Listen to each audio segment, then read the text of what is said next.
Hello everyone, Radhe Radhe, जय श्री कृष्ण, जय श्री राम। आज हम बात कर रहे हैं TDS on rent as per income tax act. Section कौन सा है टीडीएस ऑन रेंट के लिए? 194I। किस पे एप्लीकेबल होगा? एक तो रेंट क्या होना चाहिए, 2,40,000 रुपये से ज़्यादा है एनुअली पूरे साल का। और कोई किस किस पे एप्लीकेबल होगा? सभी पर्सन पे एप्लीकेबल होगा एक्सेप्ट इंडिविजुअल और एचयूएफ जिनकी ऑडिट नहीं होती। इंडिविजुअल एचयूएफ कौन एक्सक्लूड है इसमें? जिनकी ऑडिट नहीं होती। बाकी सभी पे एप्लीकेबल होगा, चाहे फर्म है, कंपनी है।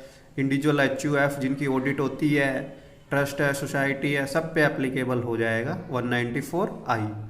और रेंट में इंक्लूड होगा सर्विस चार्जेज भी। अगर कोई सर्विस चार्जेज पे कर रहे हैं रेंट में, तो रेंट में प्लस सर्विस चार्जेज इंक्लूड होगा 2.4 लाख के चेकिंग के लिए और टीडीएस डिडक्शन के पर्पज से।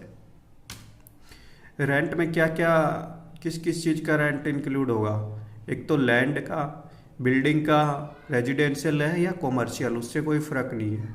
मशीन है, फर्नीचर है, कोई इक्विपमेंट जैसे computer, network, plant for an industrial और मैन्युफैक्चरिंग फैसिलिटी के लिए कोई प्लांट।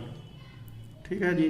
तो इन सब पे क्या होगा? अगर रेंट पे लेते हैं तो ये टीडीएस डिडक्ट करना है।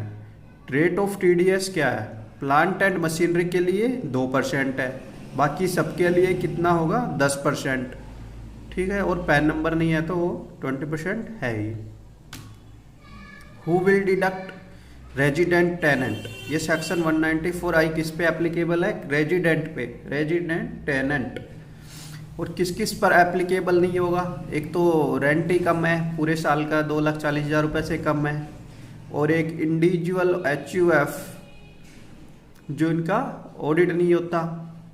और गवर्नमेंट को कोई रेंट पे कर रहे हैं या गवर्नमेंट एजेंसी को कोई रेंट पे कर रहे हैं जो स्पेसिफाइड है, तो उसको रेंट पे कर रहे हैं तो भी टीडीएस डिडक्ट नहीं होगा।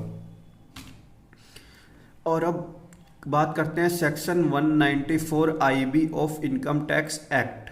ये भी सेक्शन किसका है? रेंट का ही है।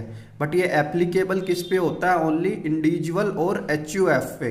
वहाँ हमने 194I में बात करी थी कि इंडिविजुअल एचयूएफ पे एप्लीकेबल नहीं है, जिसका ऑडिट नहीं होता। तो यहाँ पर क्या हो गया? जो वहाँ बच गए थे वो यहाँ पर इंक्लूड हो गए एक तरीके से। इंडिविजुअल और HUF except those liable to audit. Audit हो रहा है तो 194I में ही आ गए।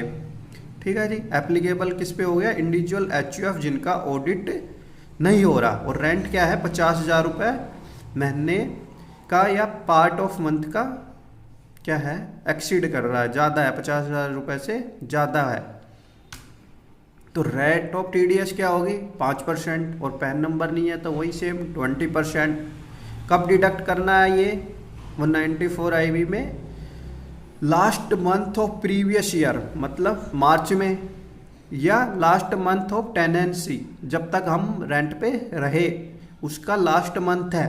बीच में ही छोड़ गए, कोई दिसंबर में ही चला गया छोड़ के, तो वो दिसंबर में डिडक्ट करेगा। और इसमें वो 194IB की रिटर्न फाइल करने के पैन बेस रिटर्न है। ठीक है। 10 नंबर की भी आवश्यकता नहीं है। और इसमें एक सिंपल सा फॉर्म में रिटर्न फाइल हो जाएगी और हम उसको टीडीएस सर्टिफिकेट दे देंगे लैंडलॉर्ड को। ठीक है जी। Thank you for watching. Like and subscribe for more update and knowledge. Thank you.